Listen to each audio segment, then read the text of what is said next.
All right, we're back. Yeah. That was so loud, bro. Did you see that? Echo. Yeah. That my ears are ringing. All right, Alex King, Josh Pink, the throne room's back. Welcome. We're done with the first week of classes. Check out the Instagram post. PR, baby. I still have to get you on the freaking Instagram accounts. But I keep forgetting to do that. No. I got home and opened my Instagram app to go like mess around. Yeah.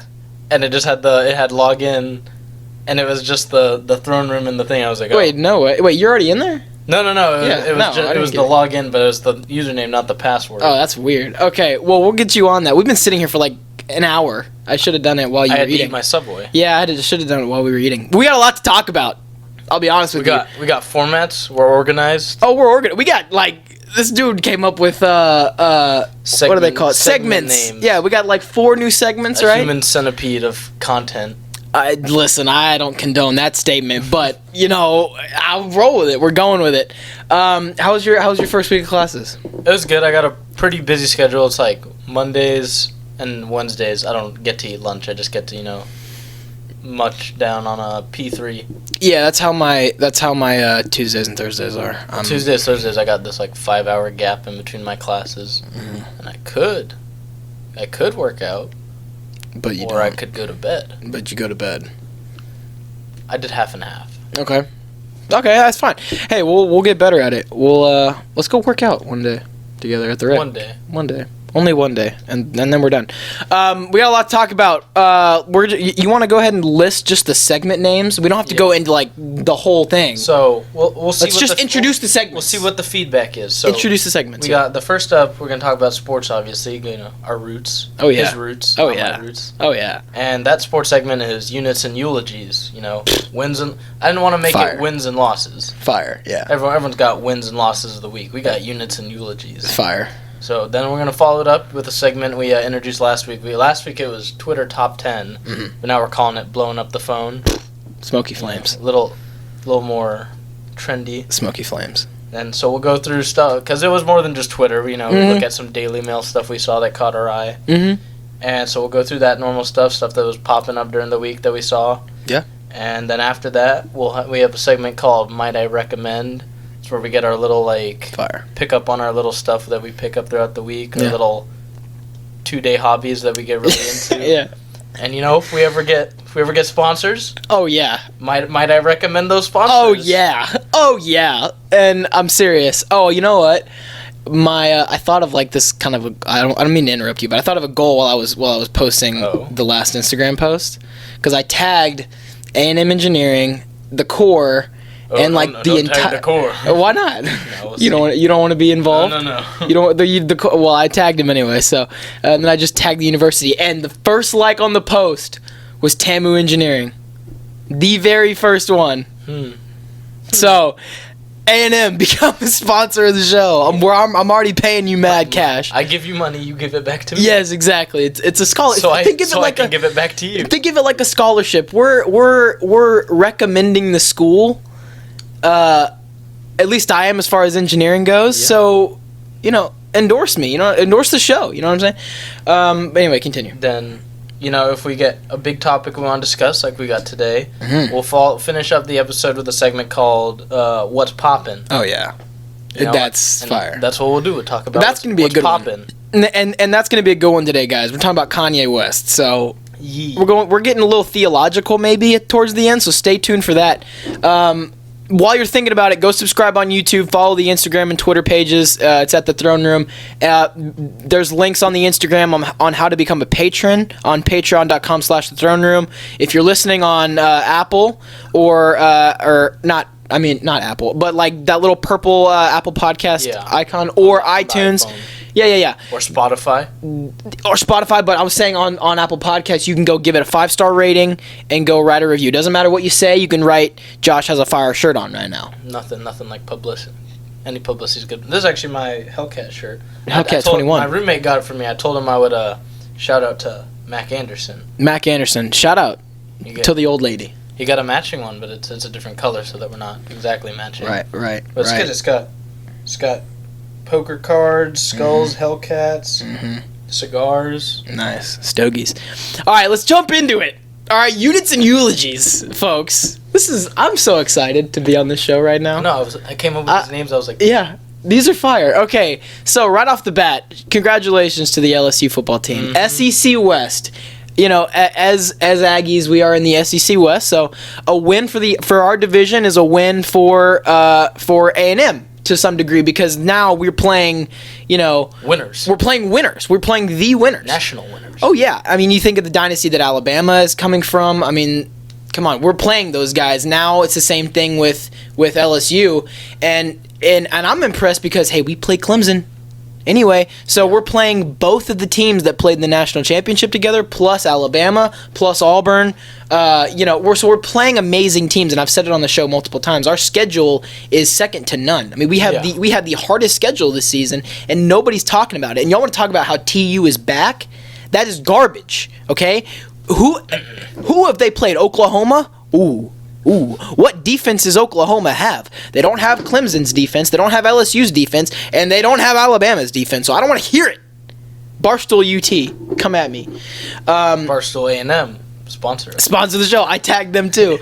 Okay, in the locker room, first of all, Joe Burrow's a stud. Oh, dude, they had hype.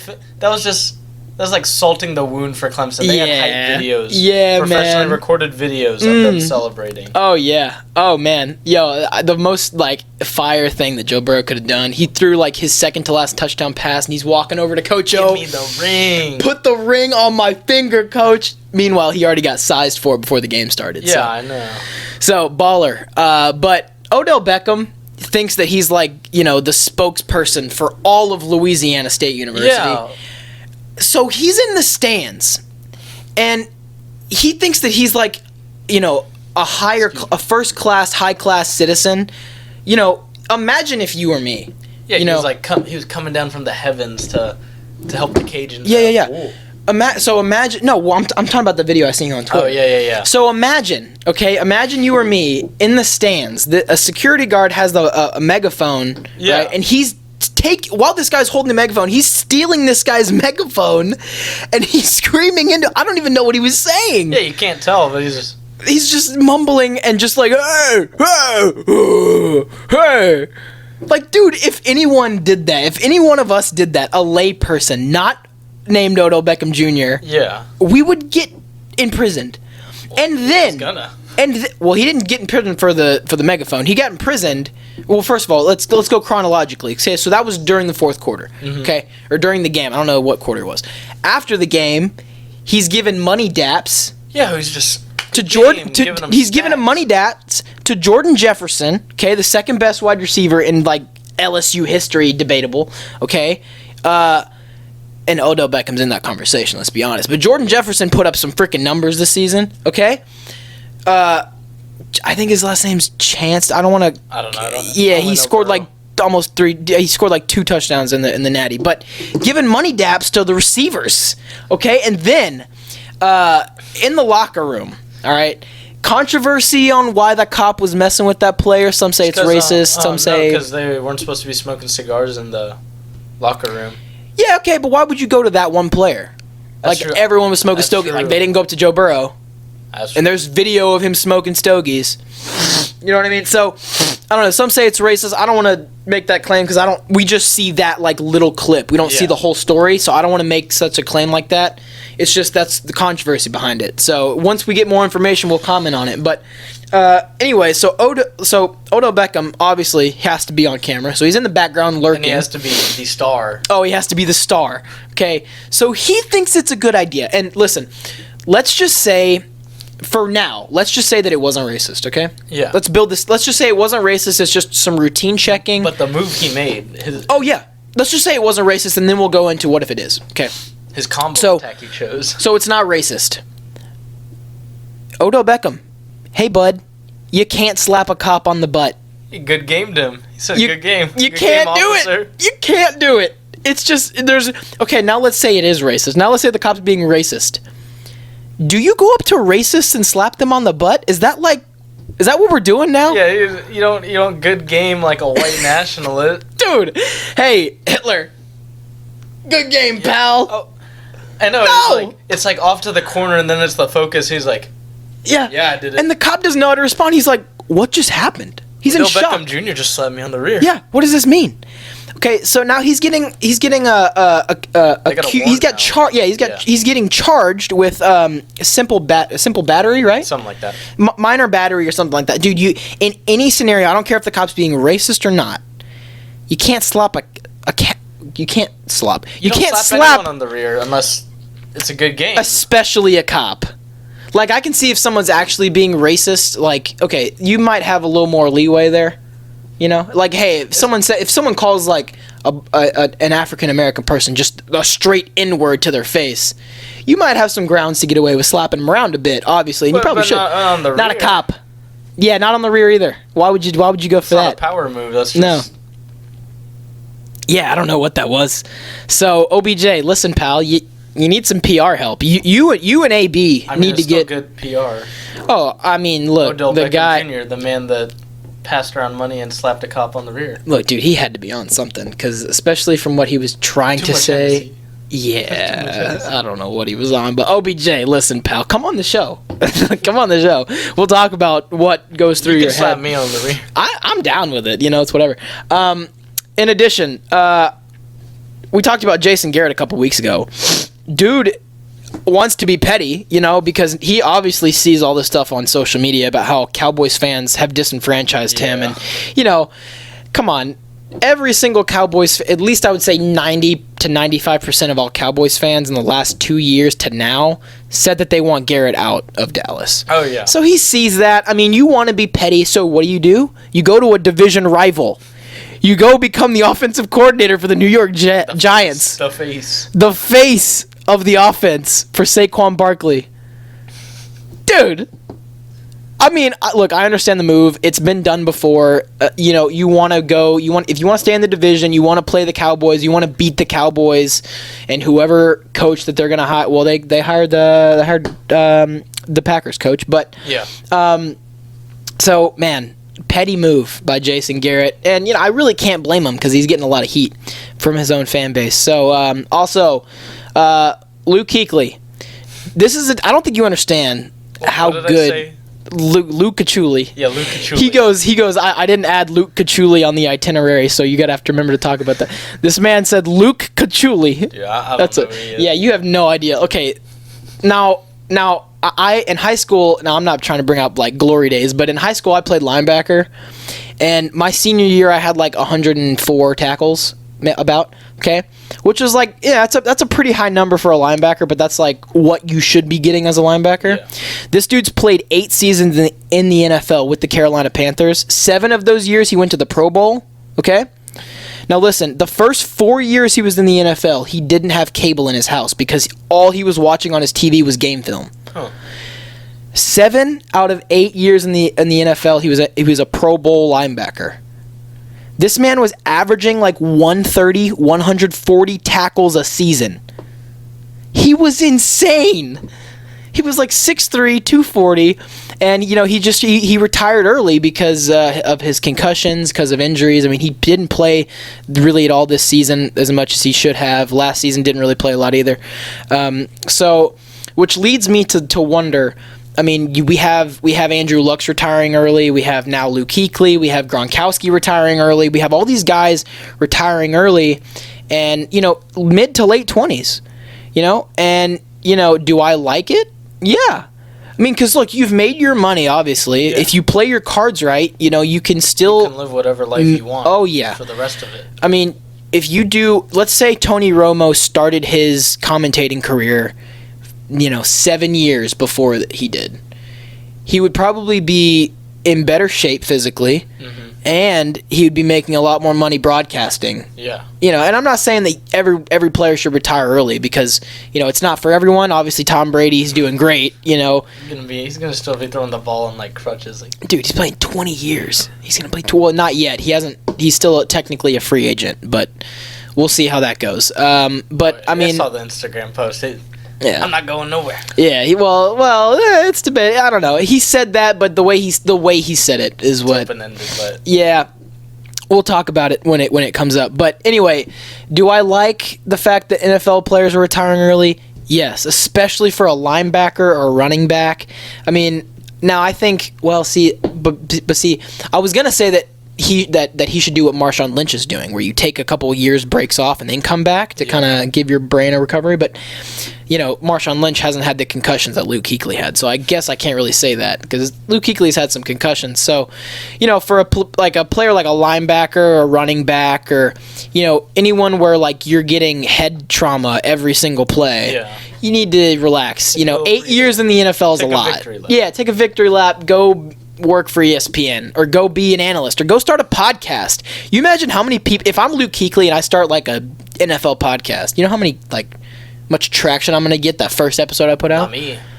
Not you, but everyone, the entire Carolina fan base is going to be on him. Anyone that appreciates good defense is going to be on that guy. So, congratulations to Luke Kuechly on an amazing career, and Luke Kuechly, his arch nemesis, in another universe, in an alternate universe, and in the multiverse, where he's not good at football, but where he's just terrible. He's just he's good at retail. He's moving up the chain. Yep, he started in inside sales, selling mattresses. He's on his way up. Yeah, he's on the come up. Now the stuff I know about, we talked about it last week. Conor McGregor versus Cowboy Cerrone. Mm-hmm. They had a lot of good press this week. They had 6 vlogs they released where they were just going back and forth. They'd interview Conor and then they'd interview Cerrone and go back and forth. Yep. Do little adventures with them. Well, so when they went Conor, all they were doing was like him training and him interviewing. Mm-hmm. Cerrone's like, "Oh, you want to borrow the Harley?" Dude, this dude's got like 10 Harleys because he got bored of his friends not being able to drive Harleys with him. Wow. And then he bought more snowmobiles because he got bored of going to the mountains by himself on his snowmobile. Wow. But so, fights Saturday night, just tomorrow. Tomorrow. Filming. Yeah. So it should be coming out today if you're listening to this because I'm psyched about it. They did the press conference was good. I want to talk about new Conor because didn't walk up cocky at all. He just kind of came in, sat. Shook his hand.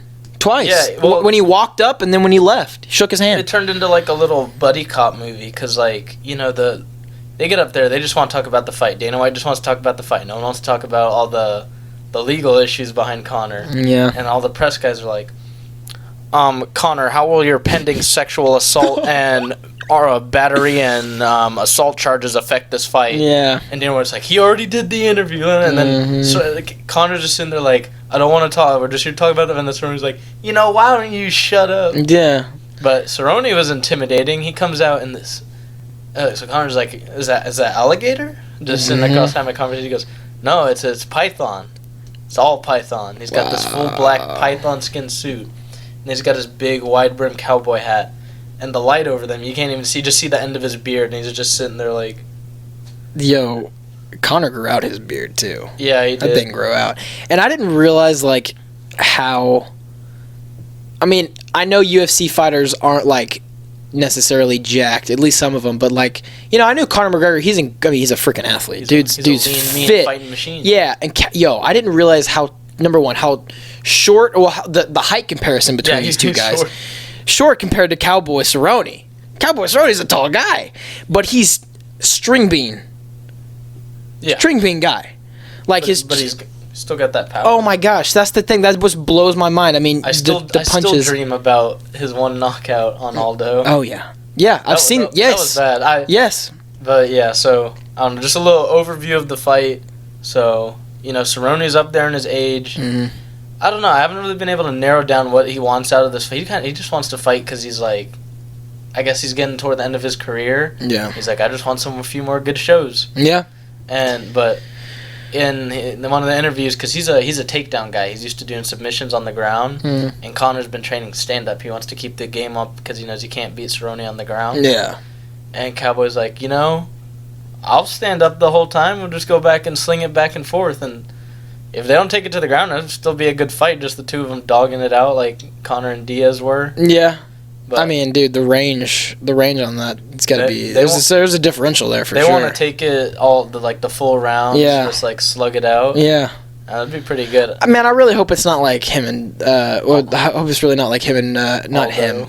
Well, I was thinking about the Mayweather Pacquiao fight. They're just like bobbing and weaving the whole time. There's no really punches being thrown. It's all technical jabs and stuff. It's like, come on. I mean, these two guys. I mean, you should be able to fight and have a good time and it's not throw like- some punches. Come like on. him and McGregor and Diaz fighting. Like you watch the behind the scenes footage.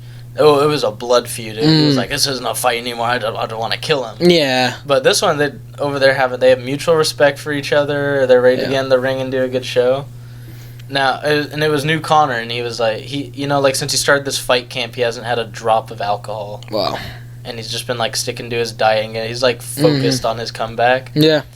And he's like up there. He didn't I don't even know if he cursed like maybe once or twice the whole press conference. Yeah. But I don't know. I have this like small like image in the back of my mind that if he wins, he's just gonna come out. He's like the double champ, and just like start slinging it around. I will say this: it's good to see. I mean, as a former athlete, it's good to see like good sportsmanship, especially from a guy that's like renowned to be an a-hole. Mm-hmm. Because it's like, okay, you want him to kind of grow up a little bit. Not that he's like not his own man, obviously. Yeah. But. Have some respect for people you're fighting for. And I think there is some respect between these two guys for sure. Yeah. So, that's good. I'm happy for him. I don't know. Right now, there's really no clear, like, forerunner. There's, like, you can't be like, wow, he's going to have a trouble winning this one. Yeah. But, I mean, Cerrone's a slow starter, and previously Connor likes to come out full throttle and keep that the whole time. Mm-hmm. So we'll see how that plays out. Maybe Cerrone will come out with a bit more fight at the start. Yeah. And match him. I did see Connor's minus 330 on betting, so he's favored by a little bit. Yeah. So I think that's just record. That's just by record. The poll of the entirety of Ireland being like, Basically, Connor. Yeah, and I mean the record has something to do with that too. Connor only lost 12 fights. Yeah, and for a while Cerrone was on a losing streak, but then immaculately his son was born, and ever since his son was born, he hasn't lost. Yeah, well, the immaculate conception. Yeah, investigate. But anyway, oh wow, that'll wrap up the sports section. We can get to blowing up the phone. Uh-oh.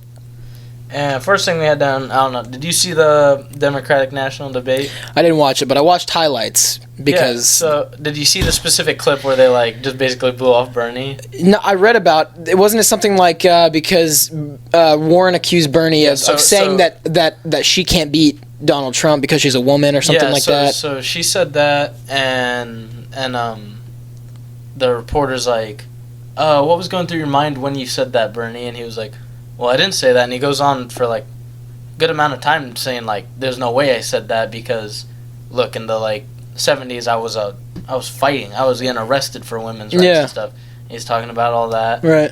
He goes, I never said anything like that. And so they finish it up, and then she goes, now, Elizabeth Warren, how did you feel when he told you that? Wow. Not like, just completely blowing off the time you just spent talking about that and just, like, this is fact. You said this. You can't defend yourself. You said this. And then so you saw the end of the end right when they still had the mic. Yeah. He's like, you called me a liar. Yeah. My favorite part is that dude at the end. He's like, hi, Bernie. And Bernie's like, oh. hello. Yeah, but and good on him because he's like, we have mics on. I'm not doing this in front of everyone. Right. And she's like, you called me a liar. He's like, well, you called me a liar, but we're not going to do this right now. Yeah. And even through all that, he goes out to shake her hand. Yeah. Doesn't shake the dude's hand. Warren doesn't shake his hand. If Conor McGregor can shake Cowboy Cerrone's hand twice in the same press conference, Elizabeth Warren should shake Bernie Sanders' hand. I'm just saying. If he can avoid drinking as a real Irishman, for a whole fight camp, anyone can do anything. I'm just saying, Elizabeth, let's come on the show. But no, so like usually like you see like Democrats and people like that are for these candidates. They're like always like CNN is the truth. And now all week on Twitter it was just CNN fake news, and I was like, oh, what happened? And I look, and it's all Democrats tweeting CNN fake news, and I was like, there's so much that I want to say about this, and maybe next week's what's popping. Yeah, dude, wow. Okay, so let's start here. All right, up until this point, Elizabeth Warren and Bernie Sanders have been butt buddies. Number one, Bernie Sanders in 2016 came out with his, he wants everything to be socialized. Universal health care, universal education. Everything's free, okay? Elizabeth Warren comes out this year when she's running, basically, Control C, Control V, copy and paste it into her own platform, is acting like it's hers. Even then, even at that point, I was like, this is not going to work out. Bless you. This is not going to work out in the long run. Because let's say it comes down to them two. What differentiates them? It's going to be because either one's male and old and young and female. Okay? So at some point, they're going to have to break ties. So this was the breaking point. Up until now, they've been friends. They've endorsed each other, while they're still running. Yeah, as far as I can tell, she started the mudslinging. Yeah. And so now, and obviously, with the whole, this ties back to the whole Me Too movement, because a lot of people are saying that, oh, well, what did we learn from the Me Too movement? We learned that you must believe all women.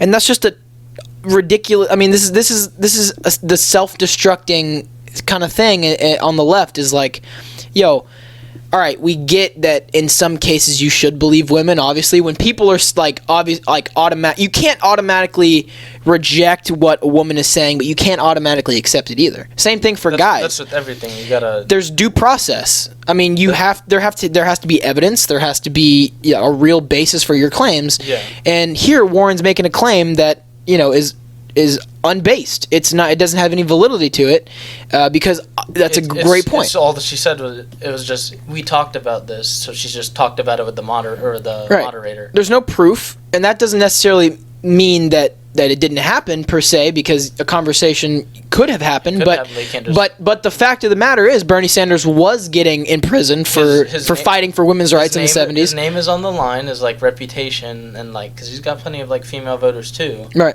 Oh, yeah. And for the moderator to just be like, that's fact.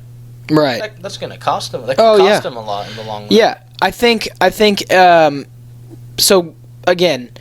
There's supposed to be bias. Yeah.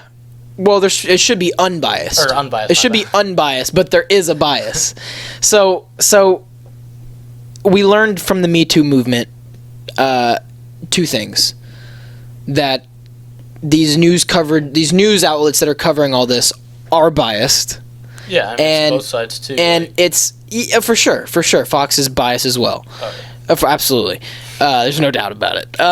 And so we learned two things. One is that we should when somebody is making one of these outcries, we should listen to it. But the number one thing we should ask is, hey, I'm sorry that this happened, or whether it did or not.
Go subscribe on Instagram. Go follow our social medias. You can find all that stuff on the Throne Room at Instagram and Twitter. Become a patron at patreon.com/the Throne Room. You get a bonus episode at least every month if you're a producer or an executive producer. We have a couple of those. We haven't had a new one yet. So if you want to be shouted out at the beginning of each episode, become a patron, and you're going to get a bonus episode per week, okay? Also, let's see. Go write a review on Apple Podcasts, the little purple icon. Go give it 5 stars. You can say your favorite ice cream flavor. Say goodbye in a random language that you want us to say. Also, go comment on our Instagram posts, just topic suggestions maybe, or stuff you want us to say or talk about. I don't know, just, We'll do a few polls on Instagram, see if y'all are awake. We'll do a few polls, and I'm going to, after we close this, I'm going to get you the login stuff so you can be working on there too, and I'll be happy to see what you can come up with. Should I scratch my back right now? I would. will wait an hour for the results. Yeah, you do. That'd be tough, man. Let us know what you think of the format. I absolutely love some it. good organization. I'll be honest with you. I was sitting there, my cocoa butter, like yeah. No, we're gonna work. We're gonna keep working. The show's grinding. But you got anything else? All right. Arrivederci. Oh, when we leave the table at chow, we always slam the... Oh, you want to do that? Yeah. All right. Arrivederci. Jesus. That was good. I just thought about